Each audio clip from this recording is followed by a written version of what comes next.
Everyone, both here live and in cyberspace. Simon Jacobson's my name. I welcome people I've not seen before.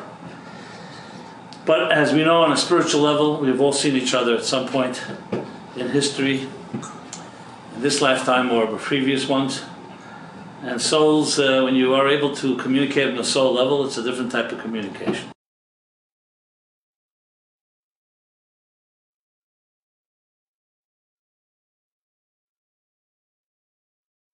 To the material, physical exchange, whether it's through personal connection or technology.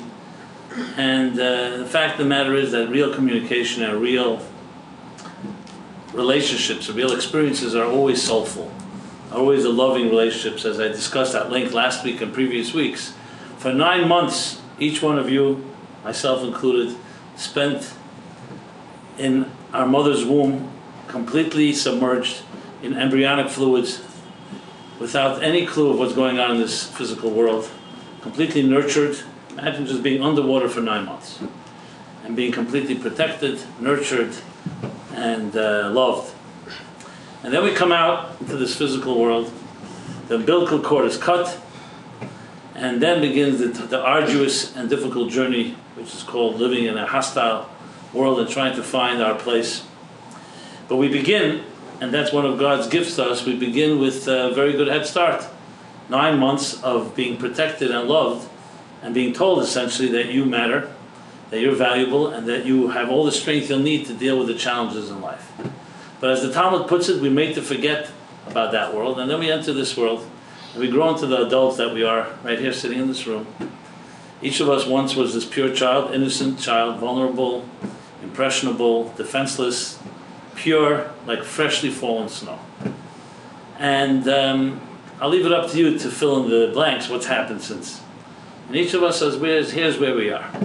So I see this class, I see my life actually, I feel blessed and honored that my mission would be is to help us all reconnect this existing life that we have with the real life that began a long time ago and is a far more spiritual and ethereal journey than the material physical journey that we're on right now, which is going through day by day, some better days, some worse days, ups and downs, but primarily involved in survival. Let's be honest, survival, trying to find some happiness, some pleasure, usually more instant gratification than long term, struggling with relationships, trying to find some type of significance, and all the while we're struggling with survival, it basically numbs us and keeps us distracted from really having to deal with the real needs that a human being has, which is love, the search for truth, search for God, the search for meaning, and all those so-called less tangibles that really define what a person's life was all about. So it's pretty ironic, because when you sit back and think about it, almost any intelligent person on earth would say, no, I don't want to be remembered, I don't want to end my life as some person that simply survived, that simply made it. I'd like to feel that I accomplished something that will remain after me, after my physical presence in this world, something more eternal. And as much as we all appreciate that, but when it comes to action, it's not that simple, because life takes over. Or what they say is, who said it? One of our contemporary poets. Life is what happens to you while you're busy making other plans. And what are those plans? Who knows? You just mentioned it, summer plan. Now the summer. Summer's a great excuse to not to do much because it's relaxed. Time for leisure. Had a hard year, now's the time for planning my weekends and so on. I'm not being critical, I'm just being cynical maybe. A little social satire. And as you know, my style is not to preach. I'm not here to tell anybody what to do. I just feel, as I said, blessed. I feel that my mission is to try to introduce a deeper narrative to each of our stories. Instead of living a superficial, call it impermanent, involved in impermanent things, to try to bring some permanence, some type of eternity, something a little more immortal. And that goes back to those words that I just used. Anything that you cannot purchase in a store or on Amazon, which is like, let's list them, love, truth, soul, meaning, healthy relationships, God, values, Just those a bunch of little few details. None of them are subject to commodities. They're not commodities. You can't purchase them. You can't sell them. You can't buy them. And of course, it all begins with you and yourself. Your value in this world. How do you matter? 7 billion people. Are you more than just a statistic on someone's balance sheet? Are you just more than just a potential customer for everybody buying and hawking their wares to us? So that's just a general introduction. So the topic we're discussing here is God. Actually, I always talk about it, but this is like right in the face. You take the bull by the horns, proof of God's existence. And just for the record, recently the topics, you may see they're a little different than I used to do them last year and the years before. Now the topics are actually being suggested by people like yourself, by listeners and audiences and people telling us what they'd like to hear about. So this is one of the top topics that has been come our way. I always like to speak about things that matter to people. I don't want to speak about what matters to me. So this is definitely a topic, and it touches so many different angles. So let me pose a few questions. And from that, we'll enter into the core of the topic. Can you prove God's existence? Let's start with the big elephant in the room, $1 million question. Can you prove God's existence? Now, obviously, that's a loaded question, because on one hand, if you could, absolutely prove it. So why are there so many people who don't believe in God, who don't accept doctrine? And on the other hand, if you can't prove it, why are many intelligent people, not just fools, do embrace the idea of a God? It's like, so how do you address it? And is God really even subject to proof?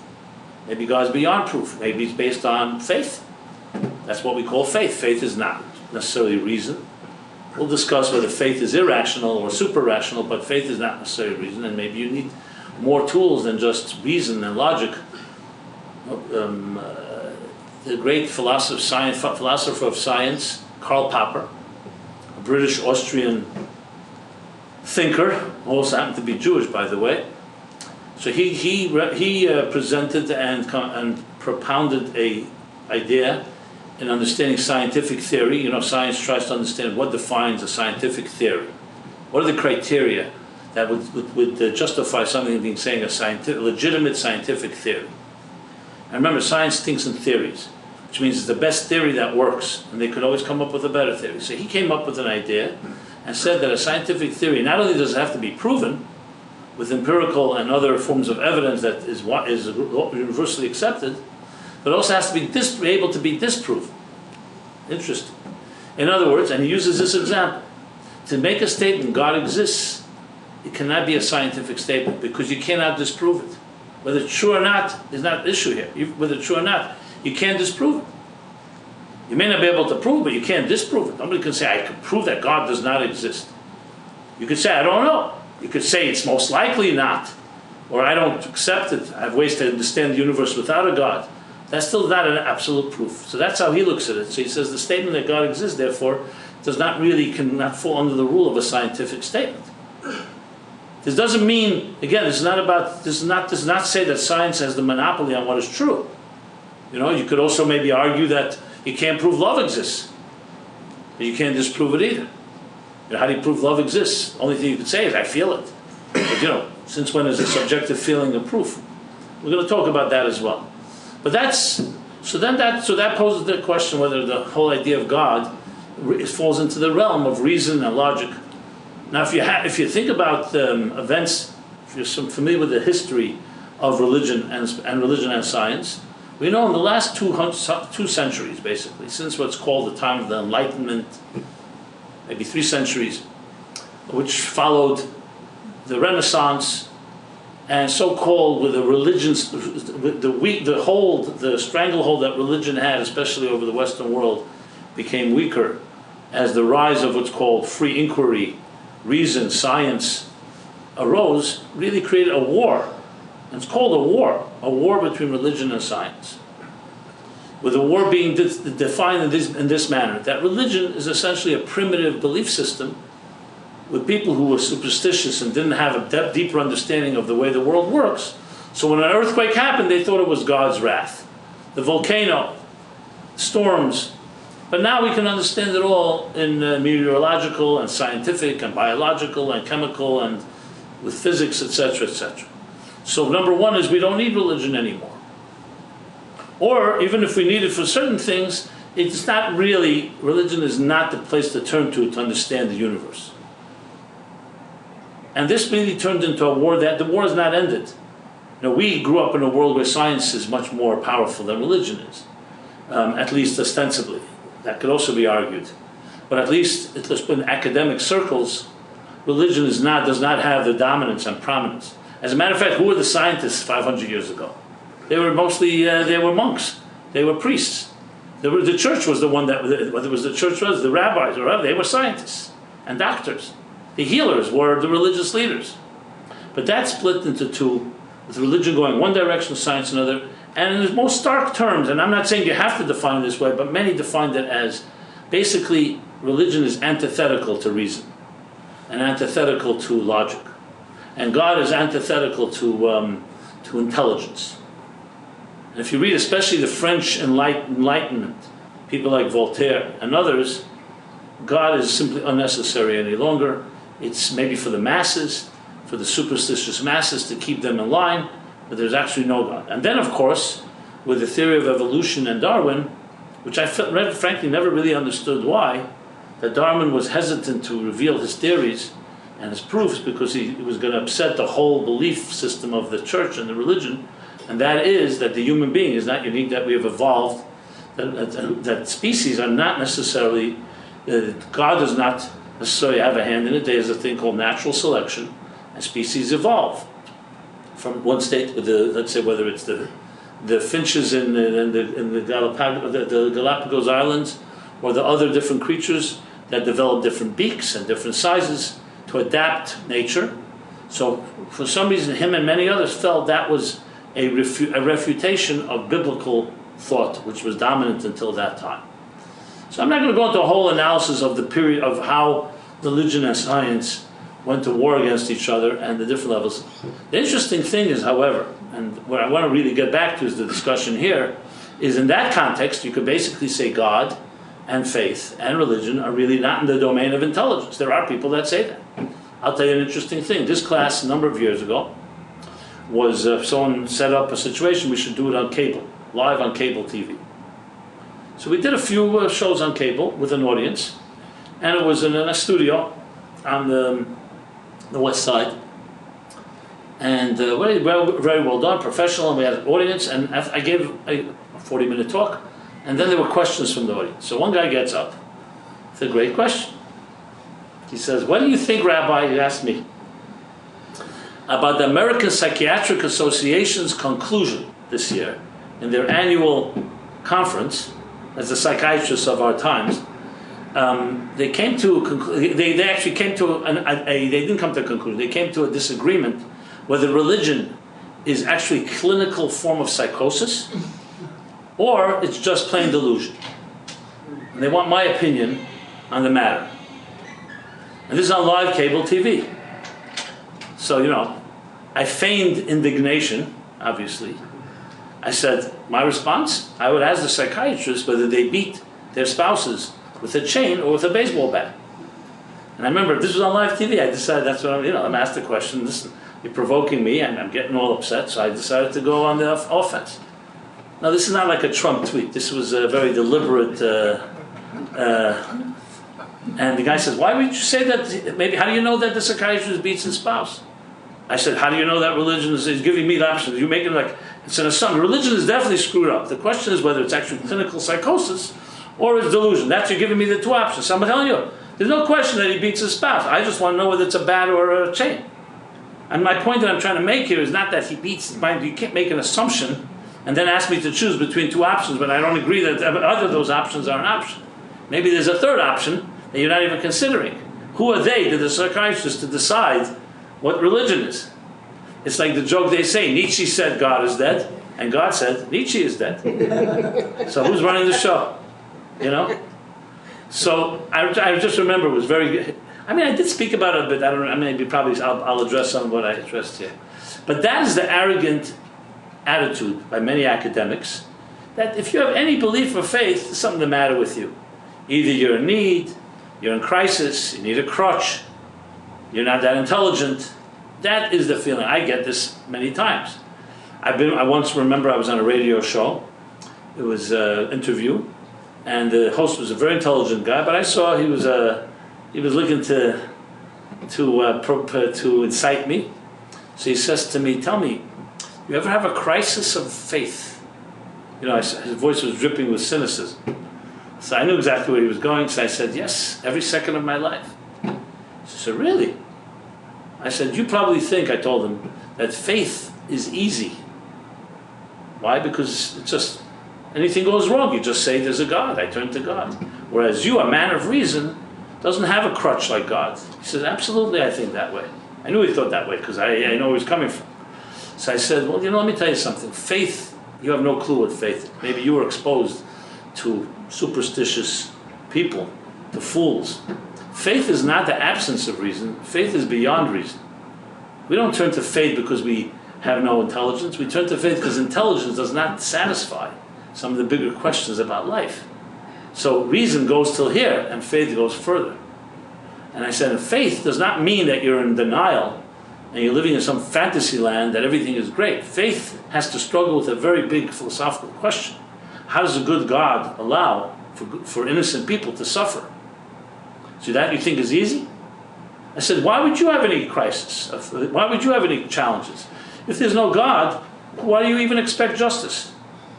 If you see an innocent child being killed, or you see a Holocaust happening, and people are being killed for no reason except because of their religion or faith, why should it bother you? Who says justice prevails? Are you disturbed when a predator kills prey in the wild? It's nature, survival of the fittest. Why would you be bothered? I asked him. I said, would you be bothered if you saw a murderer come, God forbid, and murder an innocent child, innocent blood? He says, yes, I'd be bothered. I said, why? Without a God, who says there's justice? I said, a person of faith has to struggle because they believe in a God, a good God. They believe in justice. They believe that things should turn out right, and it's not. That's a struggle every second of our lives. I can tell you I shut him up pretty good, which I was very proud of doing. I wanted to do that. So I said, so what are you talking about? You're talking like a child. I think I sound a little more, I told him, I said, I think I sound more sophisticated than you with all your great reason. The life is complex, I told him. It's a mystery. So what do you do with this mystery? You can just ignore it. And people of faith struggle with this mystery, with this paradox. And it's not easy. I think it's a lot easier not to have a God in your life, because that way you're just saying there's no justice, there's no fairness, dog eats dog, survival of the fittest. It really makes no difference. There is no such thing as right or wrong. And let's stop trying to make believe that there's justice in this universe. That I can relate, anarchy. Anyway, my point that I want to make is that it's a lot more complicated than just pitting stupid people versus intelligent people. There are deeply intelligent people who have deep faith, and there are very stupid people who have no faith. So that's completely not it's a very unfair position. It's almost loading the deck and saying, like I said, with the psychiatric association, is it psychosis or is it delusion? Now, I'm not suggesting every religious person has thought it through. Obviously, we're also cultural creatures, which obviously we're going to discuss now, more in depth. But when you talk about the subject matter itself, and that, of course, is the big question here, is how do we look at this whole topic called proof, God, logic, faith, and so on? And perhaps the real question that an intelligent person should ask is, what do we even mean when we say the word God? What do we mean when we say the word proof? What exactly does that mean? I mentioned before love. We all want love in our lives. It's probably one of the most important things in life, maybe the most important. You can't prove it. Can you prove that the person you love is scientifically the right person for you? It's almost laughable to even make that statement. It's something you rely on your heart, you rely on your reason, you rely on your instincts. You may be wrong. You try to have an informed choice, you try to do your due diligence. But tell me one big major decision in life that people make on pure 100% reason and then there is no such thing. Even business decisions, businessmen will tell you, I have two options. At the end of the day, I review all the logic, and then they both basically equal, and I have to go by my gut, or by my instinct, or by my experience. Something you can't even put your finger on, your intuition. Definitely in the area of relationships, you can do all your homework and due diligence, and then if there's something that logic itself is simply not sufficient. You know why? because the mind is one piece of equipment in our beings. It's not the only piece of equipment. A mind is an important piece. A mind is reflective, it's analytical, it can explore, it can be objective and look at all the angles. But at the end of the day, most decisions are made with the heart and emotions. Now, a good decision will be made by an informed mind, like basically send your mind, do the research. The mind comes back and tells you, hey, this is a pretty good deal. And then the emotions come into play. When it could be a bad decision is where the emotions simply take over, you become emotionally overwhelmed, and you don't even listen to your mind. So obviously a mind is a tremendous tool, but a mind is a computer at the end of the day. Computers don't get married. Computers don't have relationships. Computers are data crunchers. They look at data, try to give you an objective picture, a reflective mind, but then comes the emotional part, which is, what do I feel? Is this right for me? Someone can say this is great on paper, but I don't feel it's right for me. You may be right or wrong, but there's that emotional factor. That's just one example. So to say that the rational and reason is the primary deciding factor in important matters in life, absolutely not. It's part of it. Because if we don't have intelligence, it could just be completely unguided, misguided conclusions. I don't remember the exact quote, but Einstein said, what did he say? A faith without logic would be misguided, and logic without faith would have no soul. That's not exactly the quote. There's a quote like that. Maybe someone can Google it and send me here on Facebook or whatever. But I think it's rolling fine here, right? It's working. Nothing special happened. Good. So, my friends, so let's get a little deeper into this. Rabbi Levi Yitzchak Berditchev, the great Berditchever Rebbe, and it's one of my favorite lines. I use it in Torah Meaning for Life. He once told a self-proclaimed atheist, he said, the God you don't believe in, I also don't believe in. Okay, wrap your head around that one. What does that mean? It means something very simple. Before we talk about God and whether we believe or don't believe, or there's proof or no proof, maybe we should define what it means. If someone were to say God is a man with a long white beard, slightly bald or completely bald, just for effect, sitting on a throne in heaven, somewhere in the sky, and waiting for us to misbehave and then strike us with lightning. Someone said, that's God. And you'd say, can you prove that a God like that exists? You know, obviously you're not going to be able to prove it. Also, maybe you can't disprove it, but you can't prove it. Now, if that's the definition of God, I can tell you, I probably would go into the category of atheist. I don't believe in such a God. So there you have a perfect example, a fairy tale type of nursery school type of image of God, a very human image, almost like a principal, an angry principal sitting somewhere in his office and coming to curse us and reward us based on our behavior. So a very childish view. And obviously that type of God is maybe one that, as I said, myself and many others would not accept. So we say, I believe in, I have proof for God or don't have proof for God. What do you mean by God? You all know my story. I always tell it in this class, in the early years of this class, just to demonstrate how this gets more complicated than it sounds. So the people coming to the core group of people coming here were people from the arts and entertainment industry, musicians, very spiritual people, mostly Jewish, but their Judaism and their spirituality did not come from traditional Judaism. They did not come from the bar mitzvah and bat mitzvah lessons. It came from, as some of them would tell me, Zen Buddhism, or other schools of Eastern, Far Eastern thought, from LSD and other psychedelics. And we're going to go into detail the long nights we used to talk about, everybody comparing notes and their spiritual experiences, as bizarre as it got. And it was very fascinating. But I realized that I was, even though we had good communication, I felt there was some type of, what's the word, some type of gap. Because here I was sitting with a yarmulke and a beard, coming from my world. So I was able to communicate because I had a certain exposure and worldly experience, and I'm able to communicate to people that are not like myself necessarily. And we were able to talk about many important issues. But still, some of our axioms were not common. And I felt I was at a disadvantage because even before I opened my mouth, some people new people were coming to the class every week. I was at a disadvantage because, just by looking at me, I may remind them of an angry grandfather that schlepped them to shul on Yom Kippur against their will. I may remind them of a irrelevant Hebrew school teacher that taught hollow bar mitzvah, bat mitzvah lessons. Or it may even be good memories. But it was definitely not a neutral image that I was projecting. So I decided to try an experiment.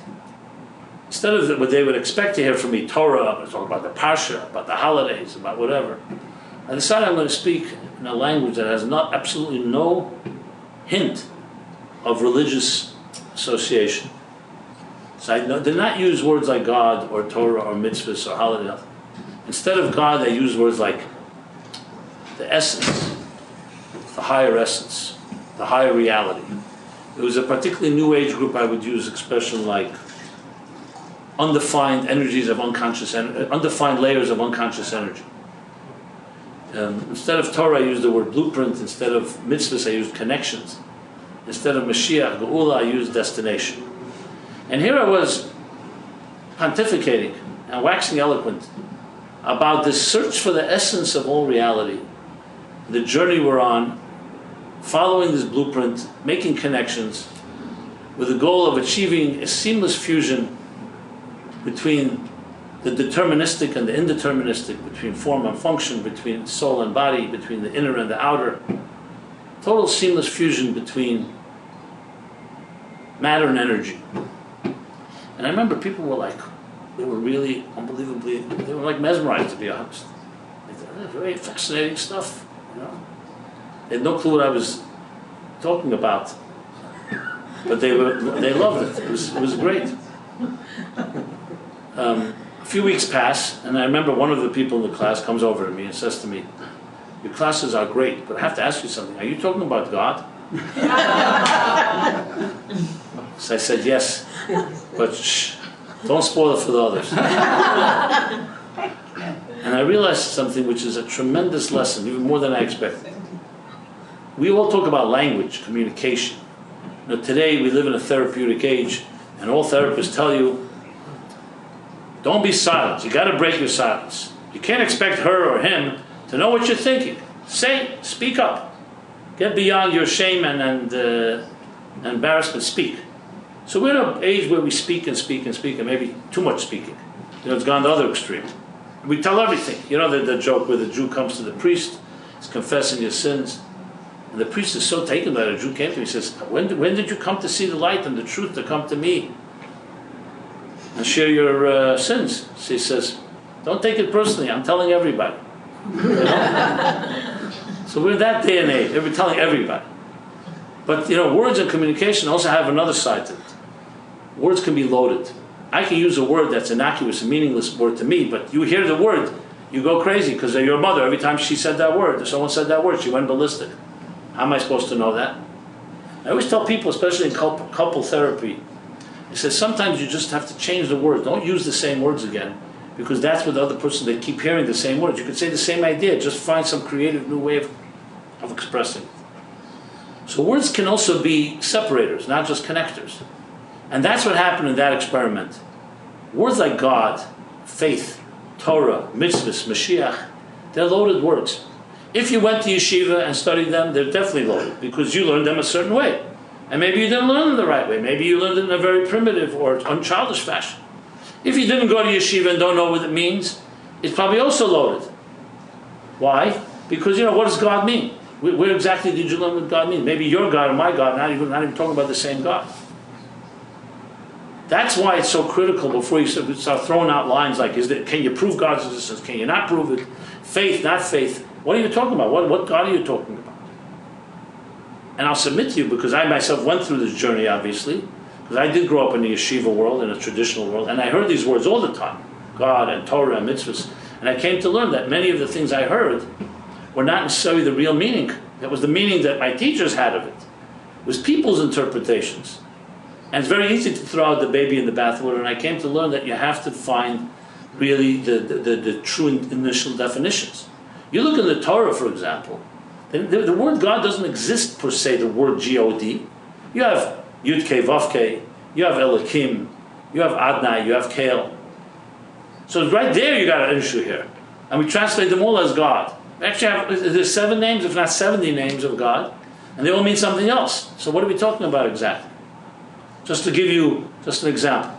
Even the word neshama, which means soul. You know, there's 5 names for the soul. Nefesh, Ruach, Neshama, Chai, Yechida. So like they say, I don't know if this is urban legend or not, that the Eskimos have 70 names for snow. Because there's so many different types of snow. They see snow all the time, so they have a name for every type of snow. We only have one type of snow here. So I don't know if it's true or not, but that's, and I looked it up, and some say it's true, some say it's not true. Doesn't matter, it's a good example. So yes, people who really understand God, when you're intimate with someone, when you have a good friend, you're someone you love, you probably have 5 or 6 names for them. Because you love them, so you have a nickname for them. When you're angry at them, you call them one thing. When you love them, you call them another thing, an endearing name. You know, I can give you my name, I have 5, 6 variations of it. You want to hear them all? Just an example, you know. When my mother is very loving, she says Siminke.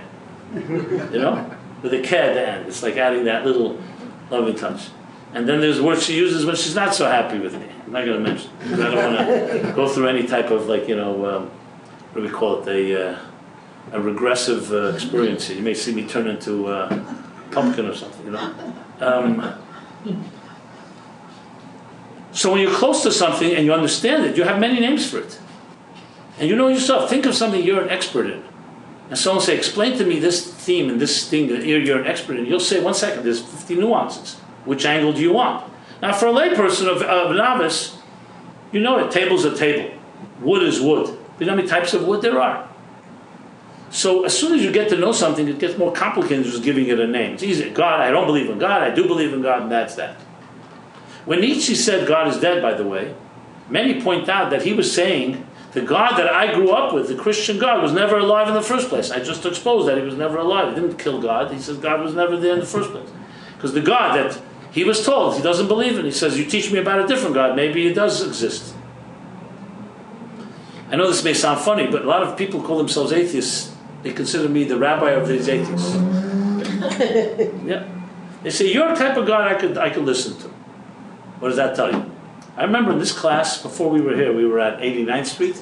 The fellow came to the class every week. He would sit in the back. A guy in his early 20s, mid-20s, came over to me one day.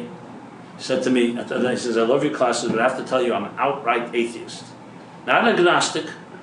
I do not believe in God. Not that it's a doubt. So I said, you sit through these classes, I mentioned God more than once in this class. Because there I wasn't even doing that thing with the essence and reality and that. I was just... She says, your God I have no problem with. I found that to be actually quite endearing. It was flattering, you know. And he says, but I'm going to bring my parents next week. My father's a psychiatrist. My mother is a copyright attorney, intellectual property. And as much as I'm an atheist, they're even bigger atheists. I said, I didn't know there are levels, you know. But I did discover there are levels, actually. There are radical atheists, there are moderate atheists. Just like there are radical religious faith and there's moderate faith. As a matter of fact, I wrote an article about it, and I made all the atheists into one group, and I got a letter from one of the directors of the Atheist Association of America. There's such a thing too. You know, there's an association for everything. And he wrote to me, he said, you know, I appreciate your article, I liked your article, but it's ignorant to say that all atheists are the same. And he was demanding that I write not a retraction, but a correction to explain that there are different types of atheists, which I did. I found that interesting, you know. So I said, well, how do you define these different type of atheists? Is it by faith? You know? He says, that's a good question. It's not by faith, you know. There's atheists that believe, I guess. So, you know, I'm a believing atheist. Anyway, his parents came, and we became good friends. And it was always intriguing. I never really challenged the issue. It was always intriguing to me that they called themselves atheists, and yet they completely embraced these ideas that I'm sharing here, and they would come I remember even one of the father said to me, remember him and his wife wanted to speak to me. We went out to lunch, and he said to me, you know, I need to ask you a question. I want to start putting on tefillin. I kid you not, it's a true story. He says, so I said, so I want to know your opinion, I respect you, what do you think? So I turned to his wife, I said, what do you think? She says, if you want to put them on, put it on. You should put it on. Then he says to me, but I'm an atheist. So I said, so what? So he said, but how could you advise me to put it on if I'm a non-believer? I said, but you're a Jew. And he started crying like a child. Until his last day, they both passed away the last few years. He used to always tell me, and when his wife passed away, he survived her for a few months later. They were like, they were such fine people. I wish everybody was atheist like they were, to be honest. They were more religious than all the faith people of religion that I know. They were ethical. They were high school, what do you call them? Sweethearts. And committed to each other. They were really good people, very, very fine people. They were honest. That was all. They were honest. When they said atheist, he wasn't trying to be like arrogant or provocative. It was really, at the end of the day, he used to always tell me, he says, because the God that I was exposed to, I could not believe. He says, your God I can accept. I remember when he was sitting shiva for his wife, he said to me, I don't know if there's and he was already older and was like that, but he said to me these words. He says, I don't know if there's a heaven, but if there's a heaven, my wife is there. And I was like, I'm so amazed by his honesty. To me, that honesty was more faith than all the faith I've ever heard. He was an absolute honest person. I spoke at his funeral. I mentioned this. I said the best atheist I've ever met. the best believer, whatever you want to call it. The point I'm making, it's a lot more complicated when people just hide behind these words. So, in saying in all these stories and so on, what I'm obviously leading up to is a lot more to this than just I believe in God, don't believe. But let's talk about. I will define, obviously, the God that I understand as best as one could understand. To me, it really comes down to one simple thing. Who is the center of the universe? You or something greater than you? Let's be very even simplistic about it. If it's all about you and you're the center of the universe, that's one way to look at things. So maybe God simply means one thing. It's not all about you. There's something greater than you. Call it whatever you want. Call it higher presence, call it supreme being, call it creator, call it God. Who cares what you call it? The question is everything orbits around you or not? Any normal, intelligent person has the humility to know that I'm not self-made. I had parents that brought me into this world. And those parents were brought into the world by someone before them, parents before them. And anyone that experienced the birth of a child knows the miracle of that. So if you just step back and stop being so arrogant and self-righteous and self-absorbed, you look around, is life all about you and I, or is there something more? If someone says there's nothing more, I don't even know where to go with that conversation, because where do you go?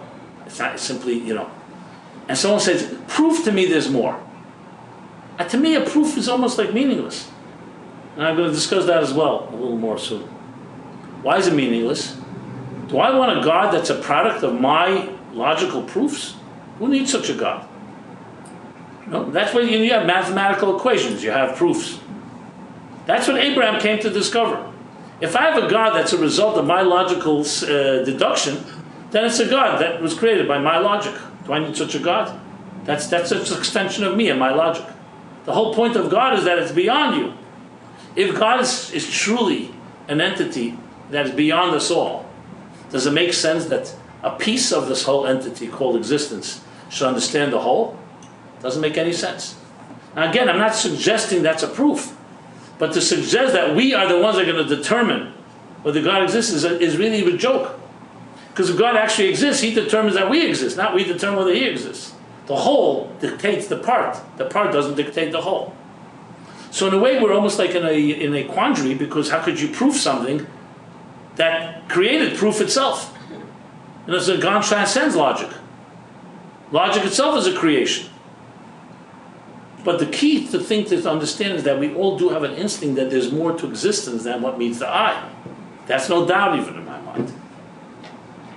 So I always wonder when I speak to people who are non-believers, I say, so what do you do with the mystery? What do you do with the mystique? Don't call it God. What do you want to call it? Okay, let's talk about the soul. We know for sure that there's a difference between a corpse and a live body. That's unquestionable. What is the difference?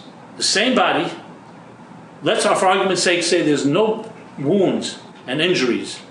It's a body that just died. Heart failure, I don't know, whatever it was. Everything is fine. The eyes are the same as they were a minute ago. The ears are the same. The nose, everything. Why is this called live and this called dead? Some people will use the word soul. This is a body with a soul. Others don't like the word soul. It sounds too religious.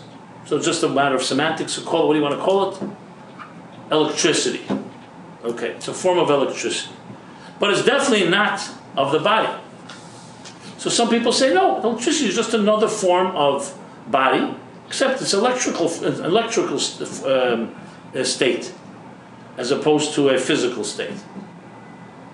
And that is a very prevalent theory when you're dealing with what they even call a theory that they discard, they reject Cartesian thought, where Descartes said, I think, therefore I am.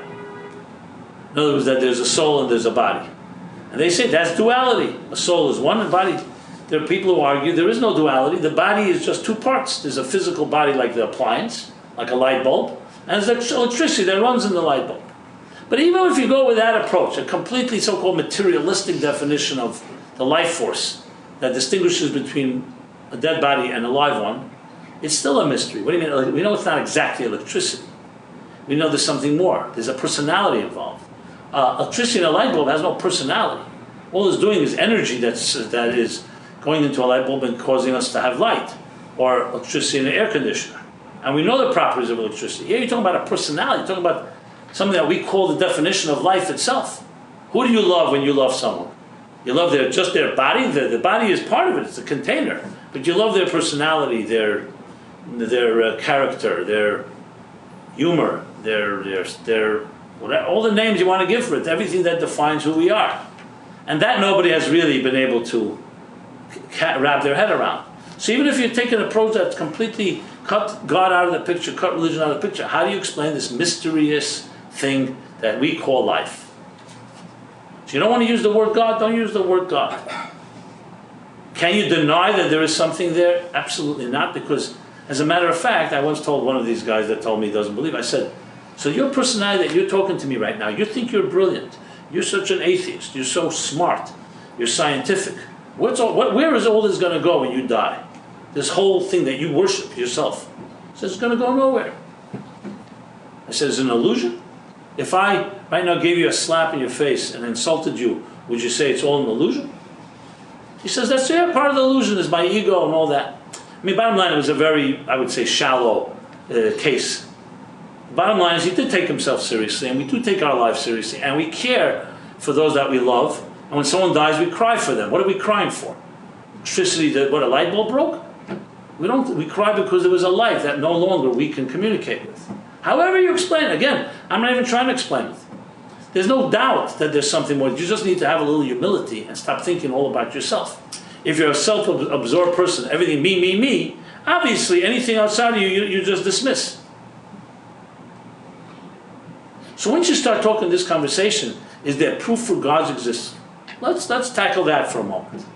I was myself a skeptic, and I can make a very good case for atheism if you wish, but I could also make a very case for strong faith. I don't think anybody, for every proof there's a disproof, but for every disproof there's also a proof. So here's one of the classic proofs that is used by some religious scholars. It's called the creator proof. I forgot what it's called, the design, proof by design. It goes this way. There's no such thing as a book without an author. There's no such thing as a piece of art without an artist. There's no music without a composer. There's no building without an architect. So how can you say a universe which is more poetic than any book, than any piece of art, than any music, than any structure, has no creator?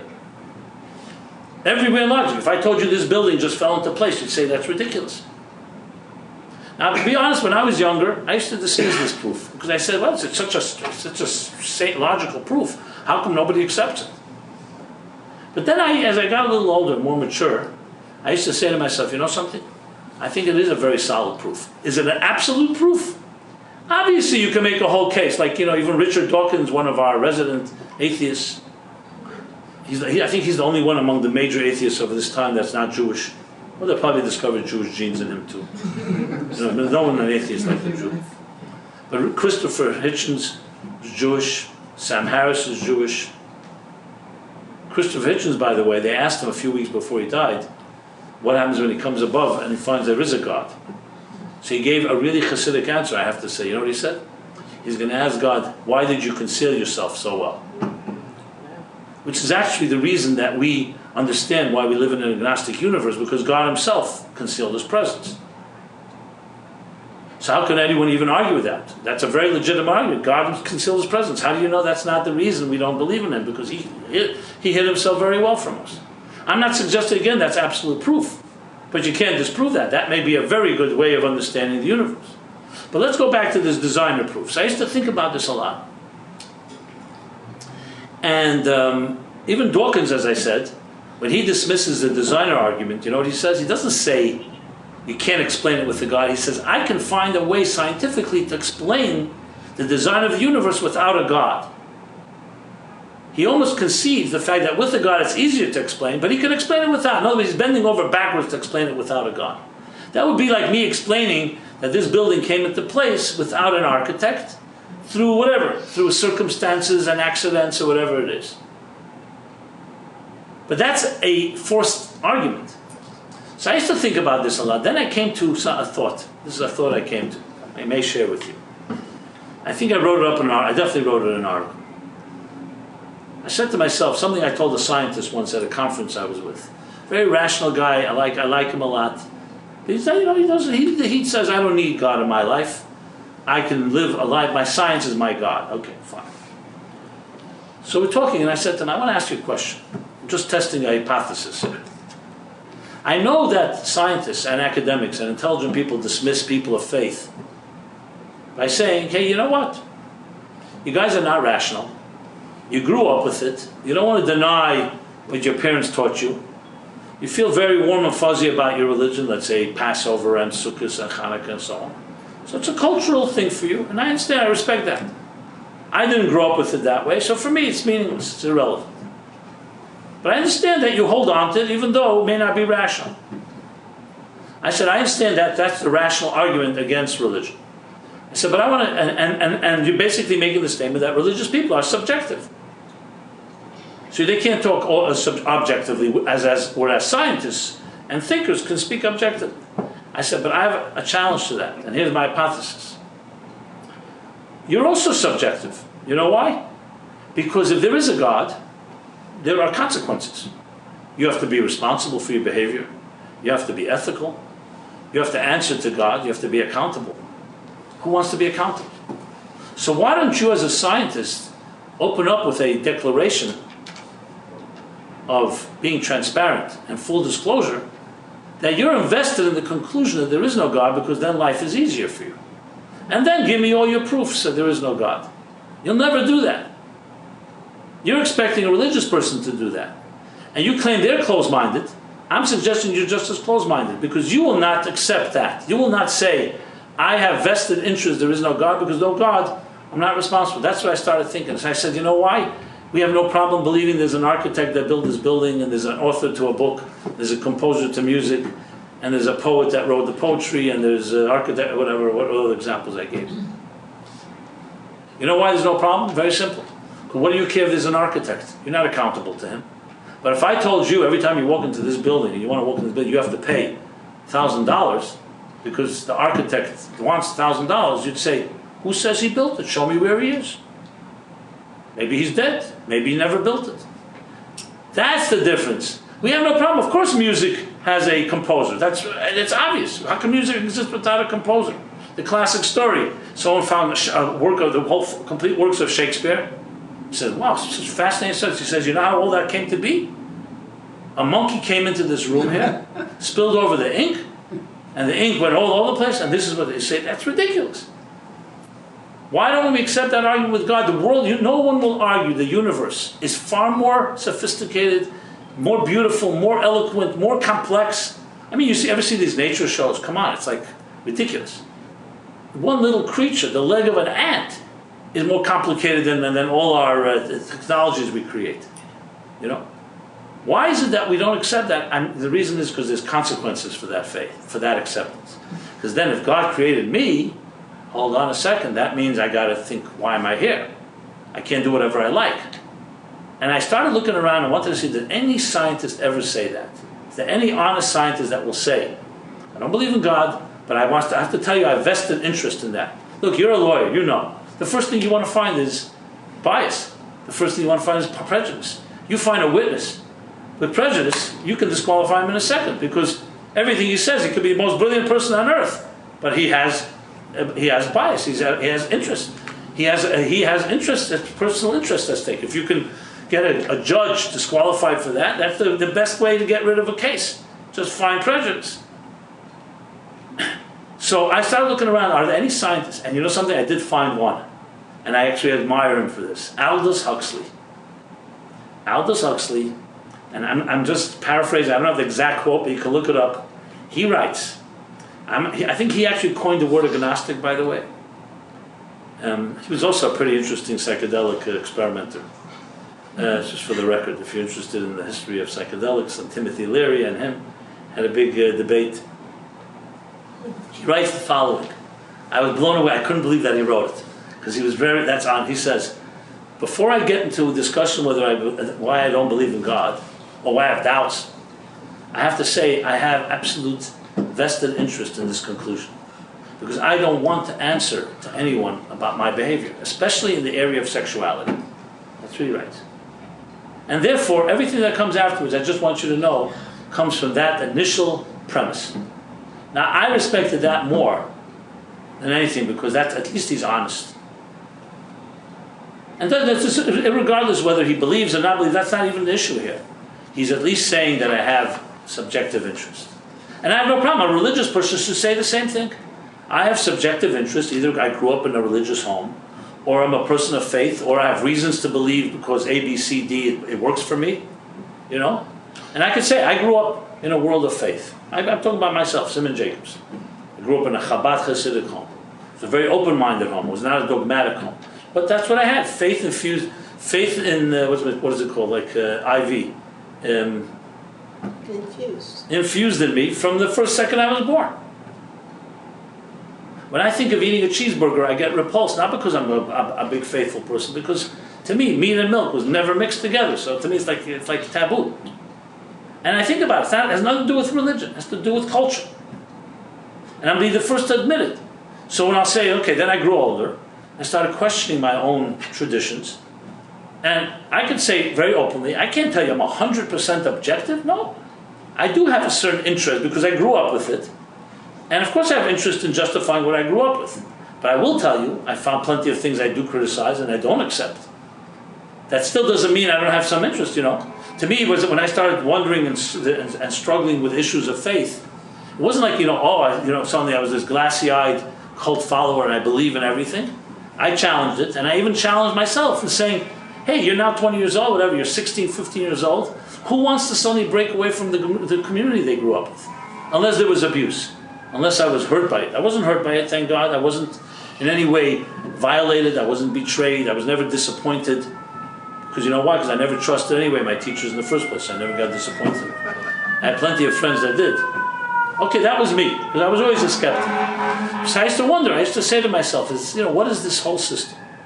So till this day, though I came to answers, I still say, of course I didn't begin with a clean slate. It's not like I erased my hard drive.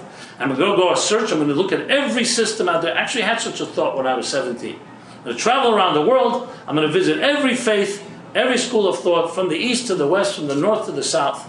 Then I said to myself, okay, by that time you finish, you'll be around 80 years old, and you'll still not have a clarity what to do. So that's why I didn't actually go ahead with that so-called machshava zara, what do we call it, that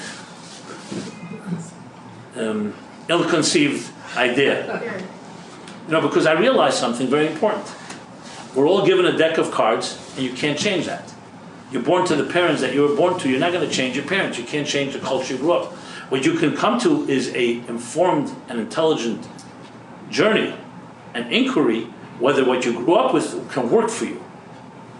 But to go ahead and say that anyone is purely objective, no one is. If you grew up in a home of socialist parents, or atheistic parents, or religious parents, or Christian, or Muslim, or Jewish, or Buddhist, and so on, obviously this is the cards you were given at an impressionable age when you were 1, 2, 3, 4 years old. No one asked you what traditions you should do. This is what you were told to do. So that's a given. Whether a person is a believer or an unbeliever, the culture we grew up has shaped us all. The question is, what happens after that? Are you stuck there the rest of your life because that's what you grew up and you never question? Or you go into a journey of actually questioning and challenging and trying to say, can I embrace this? Does it make sense? Obviously, with the qualification that I just said, that you have some vested interest in obviously embracing that which you grew up with. Why would I not? I mean, as I said, I had loving parents. Were they perfect? No. Many things in the system I grew up with, bureaucracies and politics, I really are repulsed by. But there's enough good that I cannot just say, I'm going to just reject. And that definitely creates a subjectivity. But the point here is not that we're all subjective creatures. There's no person on earth that's not subjective. The question is, are you honest about it? And someone tells me, no, I'm objective, I'm a scientist. I'm trained to be objective. Baloney. As I just said, you all have vested interest. Because if there's a God, you as scientists are also accountable. So you see, when you get into this discussion, if you really want to be honest and have integrity, you have to also be transparent. And you have to fully disclose all your interests here. As I said, I don't hesitate to disclose mine because I want to be honest. I will not make a statement and say, oh, you know what? Absolutely God exists because I grew up with it. I could see arguments against it. And frankly, to me it ended up becoming not even a matter of proof. Because as I said, the designer proof, honestly, I've never heard anyone disprove. I heard people say, I don't need to explain the design of the universe with the God. But I never heard anyone come and say, there's no design, or design doesn't need some cause. They call it natural selection. They call it evolution. They call it the entropic principle. Whatever you want to call it. And some people call it God. So the point I want to make, however, is that there's a deeper thing than just proof. And that we call that experiential proof. What's experiential proof? If someone were to tell you right now, listen, I just heard a beautiful piece of music. You all have your favorite music? Right? You come and tell me, here's a beautiful piece of music. Listen to it. It's uplifting, it's inspiring, it's sad, it's romantic, whatever. And I say, can you prove to me that it's romantic? Can you prove to me that it's sad? Can you prove to me it's uplifting? You say, why don't you listen to it? I say, no, I want first proof. Okay, so let's see. What's the empirical way of proving things? We'll hook you up with all kinds of sensors to your brain and to your heart and to your nerves and to your whatever, a circulation, right? In a lab. You start listening to the music, and we look at the sensors. What chemicals in your brains go off, and what's happening to you. You get excited, etc. You say, now you've proven to me.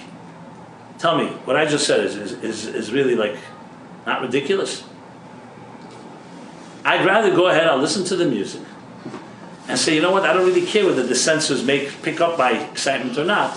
I know for me, it's experiential proof. Is this scientific proof? Am I going to go write a paper on it? I don't know. But experiential proof, don't dismiss it. It's very powerful.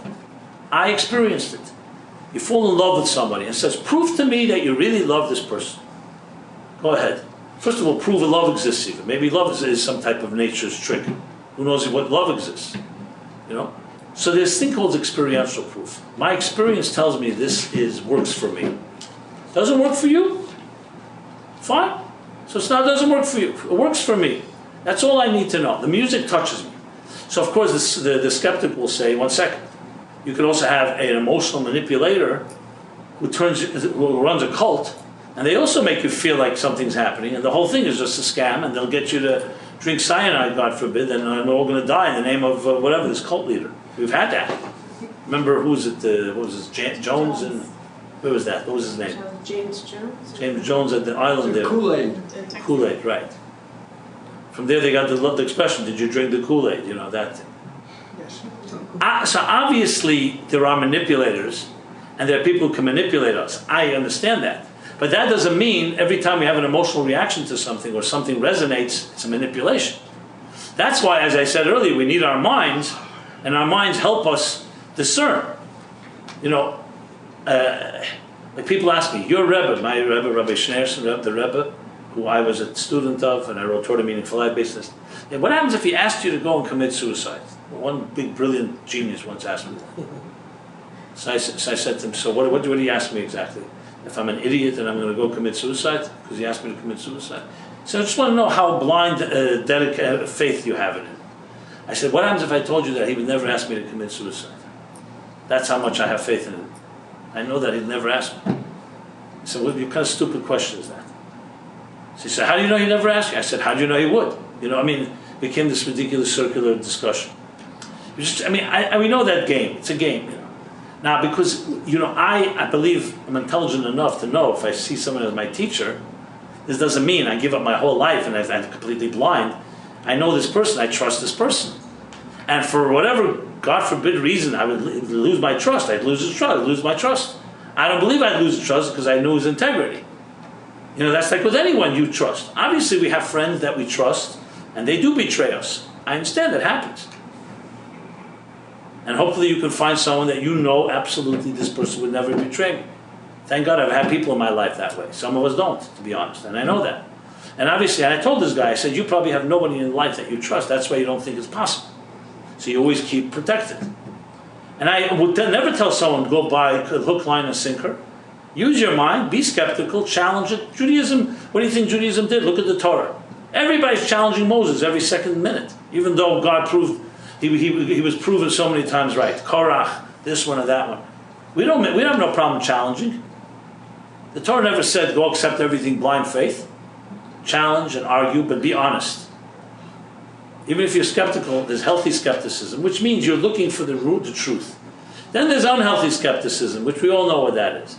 That's someone who has foregone conclusions and just uses their mind as mind games just to get to what they want. And then nothing you'll say is going to change their mind. So if someone comes to you with questions and they're sincere, fine. But there are people, the questions are just smokescreens. They're baloney. They don't really care. You know, and you can tell pretty much. No matter what you say, it's not going to make a difference. And I always ask someone, say, tell me, let me ask you something. And if I do have a good answer, you'll change your mind? No, most likely not. So I said, so what are we wasting our time for? He says, would you change your mind? That's, of course, the recount, rejoinder, right? Is that the word, rejoinder? He's my man of words. Like the response back. He says to me, would you change your mind? I said, I'd listen. And if you have a legitimate argument, I would accept it. Sure, I do have conclusions, but I'm open to hear. So to go back to this whole thing, here's what I would like to really say to each of us. If you're looking to really appreciate yourself and the bigger picture, it's not about whether you believe in God and can prove God's existence.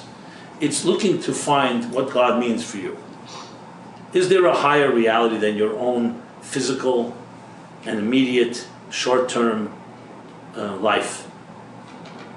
That's the first question, because remember, God is not about someone needs you to believe in God. Maybe you need God more than God needs you, because it opens up the vistas of the mystery and the mystique of life and existence.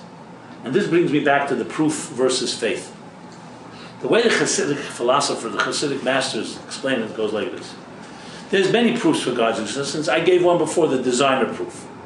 Now, as I said, many people disregard it.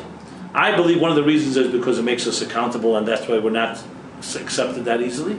I think another reason, right, alluded to earlier, is because God concealed his presence. And he made it very paradoxical. That though, yes, every building has an architect and every book has an author, in an odd way, a universe more complex and more sophisticated than all these books and music and structures, as the Arizal puts it, God concealed his presence. He made it possible for us to deny that there's an architect to this building. Can you imagine that? That's how powerful God is. That was actually one of the most compelling things that got me when I started studying this doctrine. Because if no one can deny this building was built by somebody, no one can deny this book was written by someone, how could someone deny that this universe was created by someone, by something? The only answer I've found that's legitimate is because the God that created it is so powerful, he could even conceal that and make us have this contradiction. Something that logic dictates is a creator, and we should say, no, maybe there isn't. And then there's, of course, that very strange statement in the Talmud that confirms this. That when Moses was up on the Mount Sinai, and God is teaching him the Torah, and he comes to a verse, a very odd verse. God says, let us, after 6 days of creation, God says, let us create man in the divine image, the human being in the divine image. What's this us? So Moses says to God, why are you putting us? Nasa. There's one God, Hashem Echad. We say one God. Why is there us? People will say, hey, look in the Torah, it says there's more than one God. There's a whole, there's a team. And what do you think God's answer to this question? The honest answer. God says, those that want to make a mistake, let them make a mistake. So he planted a word in the Torah that says, let us create, when there is no us, and only in order to deceive us, so we should be able to make the mistake that maybe there is an us. I never understood it until I studied the doctrine of symptoms, because that's exactly what God is saying. I'm creating a universe with real free will. I'm taking a big risk. I'm going to hide my presence to the extent that it's an agnostic universe and people can decide that I do not exist. I am ready to do that because I want them, with their wisdom, to come and find me. And I'm not going to do it for them. I'll give them enough proofs, but I'll stick in a monkey wrench where they could always say, last second, nah, maybe I can explain it with evolution or some other way. You know, it's like they say the story with the angel of death. When God created the angel of death and said, listen, he lined up all the angels and said, your job is to bring healing to the world. Your job is to bring hope to the world. Your job is to bring chesed, kindness to the world. Then came the last angel, he says, and your job is to bring death to the world. And the angel of death said, why am I honored to give this, why are you giving me this great honor that I'll be cursed forever by everybody? Bring death to the world? So God said, don't worry, they'll never curse you. They're going to blame it on cancer, on heart attacks, on diabetes. They're never going to blame you, just like they don't blame me.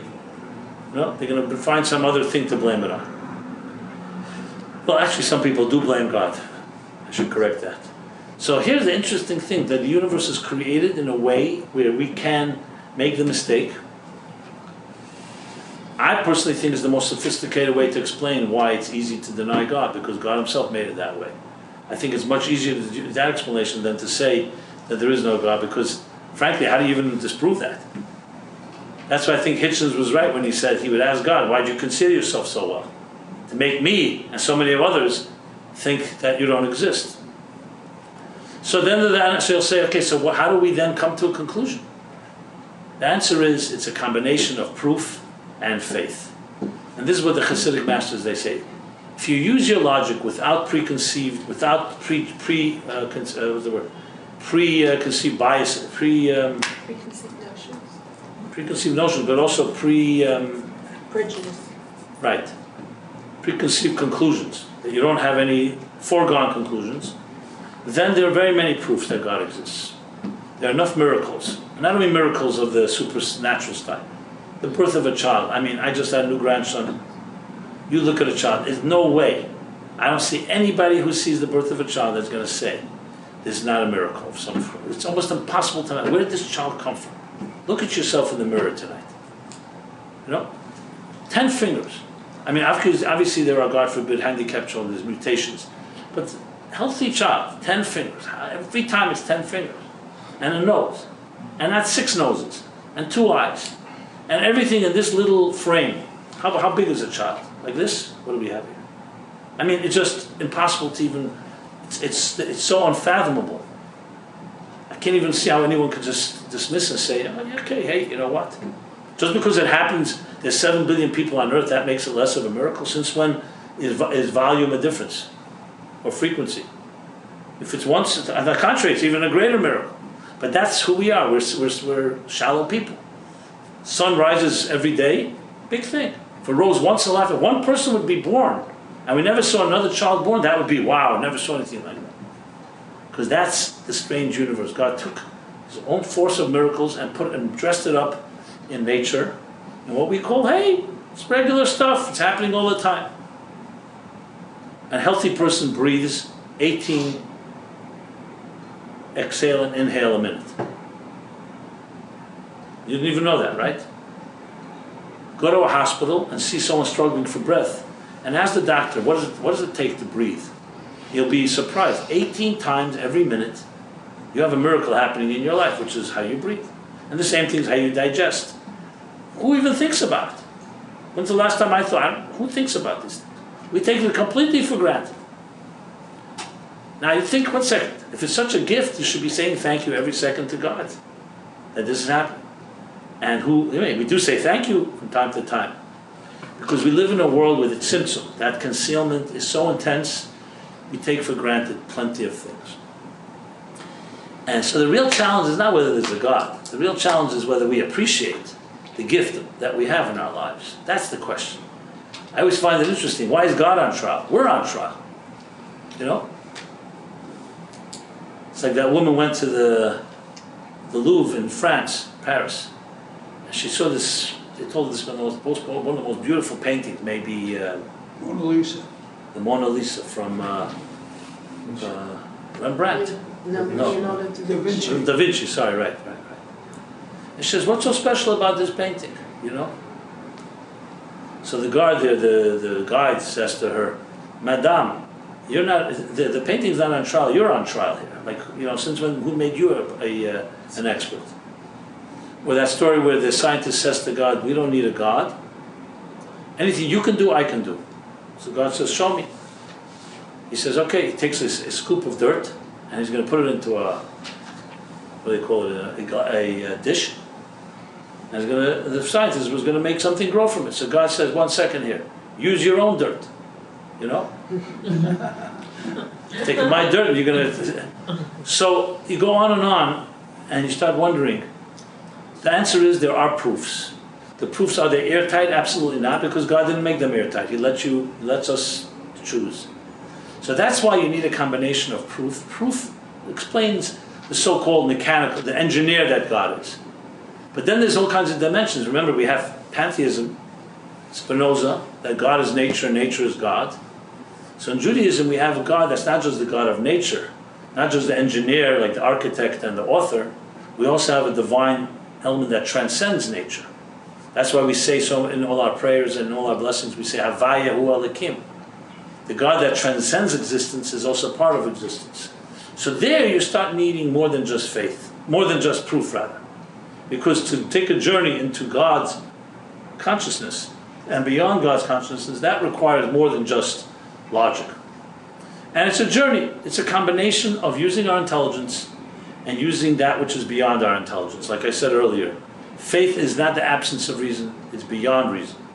Now, I'm not talking about the childish, immature faith of a little child holding his or her mother's hand and crosses the street. That's a child. We're talking about an adult faith that comes, a sophisticated faith. With all the intelligence, you come to realize there's more to life than what my mind can fathom. That's what Abraham came to discover. He realized the pagan world in which he was born, the idolatry that his father dispensed, an idol for anyone, any mood they were in. He realized that's wrong. That cannot be God.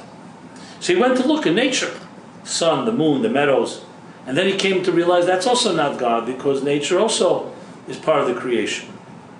And then he came to the biggest discovery of all. You know what the discovery was? That's an arrogant attitude to go search for God. God is not out there. God is in here. Like I said before, if God has any meaning, it's not my search for God that's going to define God. It's God finding me. Maybe I have to suspend all my tools and my intelligence and my sensory tools, my sight, sound, taste, touch, and smell, and my intelligence. And then what happened was God emerged. It's like the Kotzker Rebbe, when he was a child, said, when he was asked, where is God? He said, where is he not? Another expression is, where is God? Wherever you let him in. Someone asked you, where is truth? So say, okay, let me get back to you. And start making research, gives you GPS or Waze, get you directions, you're going to find truth. Truth is everywhere. Truth is in here. You need to empty yourself of your ego and your self-interest if you want to find truth. It's exactly the same with God. That's what Abraham came to discover. I'm not going to go find God in the sky, in some meadow. It's within. It's the reality within everything. And it's beyond everything. So it's not just you dig down, you go down the rabbit hole deeper and deeper, you're going to find the God. It's within and beyond. Part of it can be understood with logic, and part cannot. And today, that's not such a surprise when we know that we become comfortable with the invisible through technology. Subatomic particles, nobody's seen an atom, let alone subatomic particles. And the bizarre results, the bizarre conclusions of quantum mechanics, completely counterintuitive. That the Heisenberg's uncertainty principle, you can't know the position and velocity of an atom at the same time. That light can be a wave and a particle. That there's states, what they call of states of probability, indeterministic situation on the quantum level. If you know what I'm referring to, great. If not, I'm not going to go elaborate right now. It's a whole world that does not make any sense. Einstein rejected it to the last minute of his life because it was not. He said God does not play dice with the universe. And Niels Bohr responded, "Don't tell God what to do." Again, is it logic or not logic? In other words, there's a whole dimension of mystery and mystique. The deeper we go, the more mysterious it gets. That doesn't mean we can't understand part of it, but it's a combination of logic and that which is beyond logic. That's really life. You want to enjoy life, the adventure, the excitement, the spontaneity of life. You come to realize there are things we'll understand, and there are things that are a mystique. They should remain mystique. Take areas like sexuality. People trying to control it. As soon as you control it, you lose it. The whole point of it is that there's something remains a mystery. But we live in a world of commodities. We want to own everything. We want to control things. Love, relationships, intimacy. These are things that are all godlike, precisely because we can't control them, because they are beyond us. So there are many, many examples of this dual dance between proof and beyond proof. So obviously this is a topic that can be discussed far more elaborately even than what I've done until now. But I hope I did some justice to this. And above all, to me, it's a personal thing. It's a personal journey. God opens up horizons you never can open on your own. Because it's embracing the mystery, it's embracing the mystique of realities that are higher than our own. So it's a choice. You worship yourself, or you realize there's something greater than yourself. And I think, coming to the conclusion, that you were sent here by God on a mission, a divine mission, is an unbelievably exhilarating epiphany. And not that we create God in our image, but that God created us in God's image. This is a tremendous gift. It's the gift that we can be divine agents that bring change to this world. That we're divine agents that reveal a higher reality. That's what it is, a deeper, higher reality.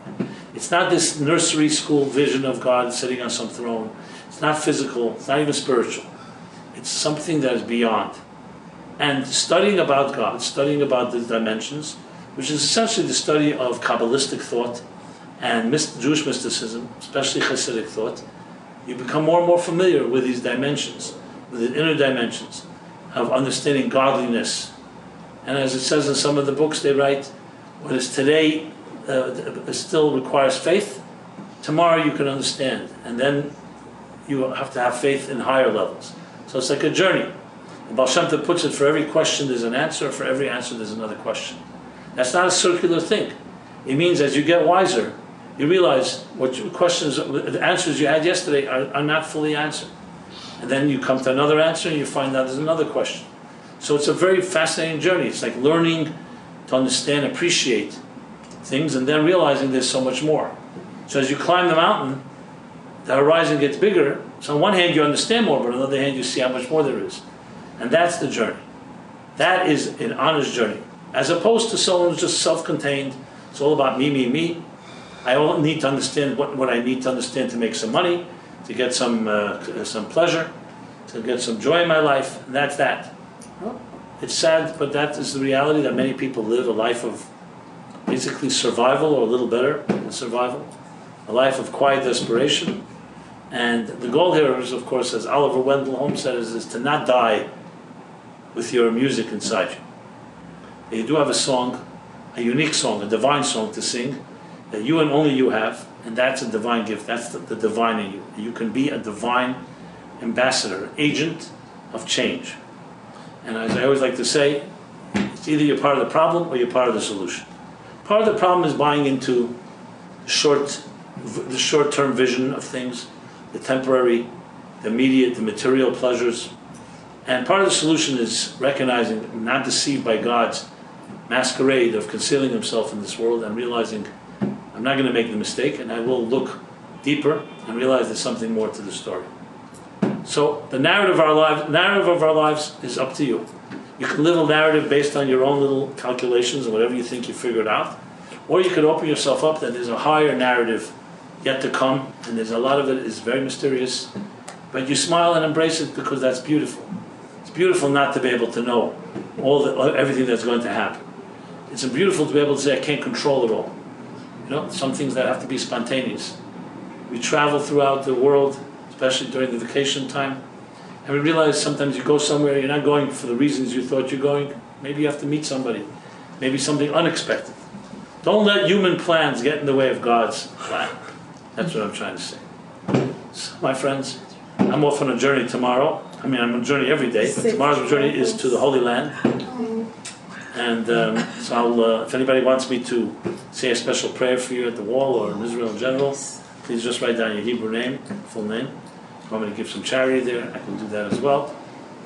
So see me as a shliach mitzvah. And I shall be, so next week's class will not be on location, unless I can figure out how to be in two places at once, physically. I don't know if I'll have that figured out by next week. With the camera? But that's it. But I'll do it online.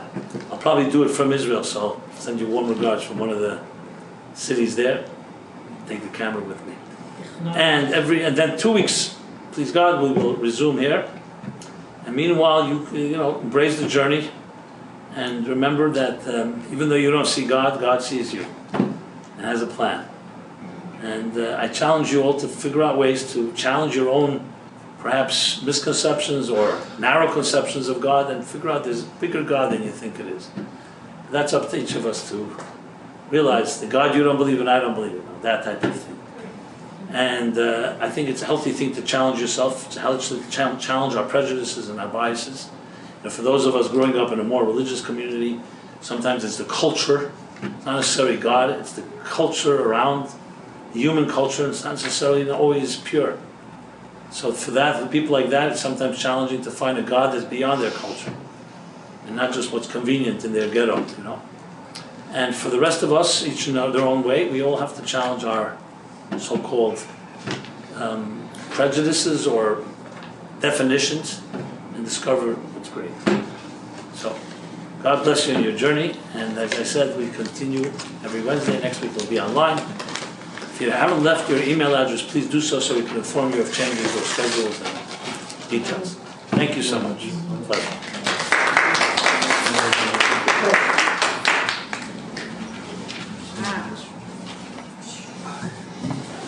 Can I ask a question?